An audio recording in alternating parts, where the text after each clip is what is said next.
Yo, what's going on, guys? Trey back again here to bring you another video. This one's going to be talking about the international launch trailer of Prometheus. So I haven't really talked about this yet, but I'm going to probably be doing reviews for a lot of the Alien movies and that kind of stuff. I've been a huge fan of Alien, Aliens, Predator, Predators, all the 20th Century Fox, sort of like sci-fi slash horror, as well as sci-fi slash action for some of their movies. And I think probably the best three out of all of them, I'd have to say, would be Aliens, would probably be the best. Alien would probably be next, and then maybe Predator would be third, maybe Predator second, because I do love the Arnold and Predator battle at the end, and it's a great movie too. But anyway, they're all a lot of fun, great movies, and so Ridley Scott, the director of the first Alien movie, who basically created this genre, which is horror science fiction. Now, he didn't exactly completely create it, but the movie Alien took such steps in this kind of different direction that people just hadn't gone with science fiction, which is that science fiction can be sort of horrifying at the same time, and you can have creatures like the xenomorph, come out, and like the whole idea of the face hugger and gestating inside someone's body and chest bursting out. It's just crazy stuff, man. Crazy stuff. And the Alien 1, the first one, was really where all of these ideas came about, where that great innovation was made in terms of film and really took that step. And then after that, James Cameron with Aliens and having the Queen, there were some things he added on afterwards that were pretty impressive as well, having, like a hive and all this other stuff. So he stepped up the game too. And then Alien 3 and 4 just went just downhill from there. So instead of making a sequel, this is going to kind of be, it's not exactly an Alien film, it's not a prequel. There may not be any xenomorphs in the movie at all. In fact, according to Ridley Scott, if he's telling the truth, which it sounds like he is, there won't be any xenomorphs in the movie at all, which for those of you who don't know what that means, just the regular alien from Alien and Aliens. Which is actually okay. I'm fine with that because that's almost been beaten to death by now. I mean, there's been 6 movies, if you count both AVPs, that we've gotten to see the aliens. And that's not the xenomorphs, and that's not new anymore. So I think it's Ridley Scott, the kind of director he is. He wants to kind of take it in a new direction that sort of like as a prequel, but not really as a prequel. We don't know for sure if this is going to be on the same planet, LV 426, I think it is, that Alien and Aliens was set in. We don't know necessarily. It probably will be, but we don't know. We don't know for sure. I think I'd lean towards it probably is, but being that it's before all these events, there may be some lead up to how the aliens broke out or how something happened with them. From this trailer, we get to see a lot more about the, well, for lack of a better word, aliens that are around this area. We get to see a couple different life forms, like some really small ones that could be like a virus type thing, as well as, or like, I guess a virus wouldn't be the right word, but like some kind of miniature, like really small biological, creature of some kind, as well as a snake that kind of reminds me a little bit of how the facehugger is sort of like a spider. This like snake alien is sort of like it's flesh colored, like it's pale, just like Caucasian people, and skin colored, but it's like a king cobra. Like the guy kind of looks down and it stands up like this and kind of looks at him like a king cobra snake, and then he's kind of looking at it, and boom, it like snaps on him and stings him basically, and then we get to see everything just like melt and burn.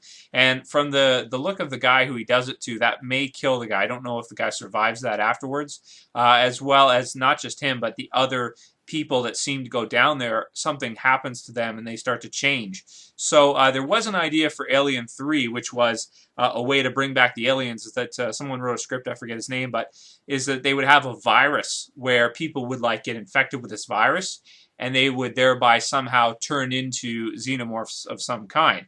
Now, I don't think that that idea is the same as what they've actually gone ahead with. I don't think they're going to turn and transform into xenomorphs, even slowly or anything like that. I don't think that's where they're going with this at all. I think they're just going to kind of do like sort of like a District 9, where they get infected with this biological contaminant or agent, and then they sort of just change, and something happens to them and they just become different. And there's a scene with the one guy in an earlier trailer jumping off, and it looks like he's kind of like infected or something. His skin looks like it's all like green and messed up, and like something's really like taken hold of him. and kind of like turn them into crazy, you know, and this kind of stuff like rage, sort of like 28 Days Later, where they get infected by the rage and just freak out, something like that. And then we get to see the girl and the guy's like looking at his eye and stuff.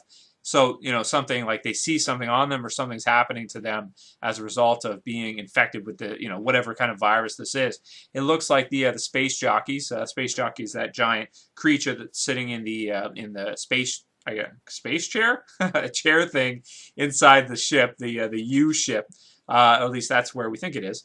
And he was also shown in the Alien movie. He was sort of just like a skeleton of him, a fossil version of him, but or one of them.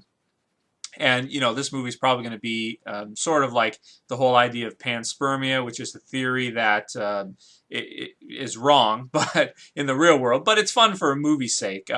In terms of where human beings came from, we did evolve. Okay, there's enormous amounts of proof of that we did evolve from, you know, from monkeys in the jungle. By leaving the jungle, changing our environment, we changed, and that's what happened to us. We walk on two legs instead of on all fours, because in the savannah, when you want to see over the grass, if you're on all fours, you can't see the cats coming to kill you, and that's actually why we walk on two legs, is because we have to stand up to see over the grass. If you stay in the same environment, you won't evolve, but if you change environments, if you leave the jungle, you will change. Why are monkeys still the same that are in the jungle? Because they never left the jungle.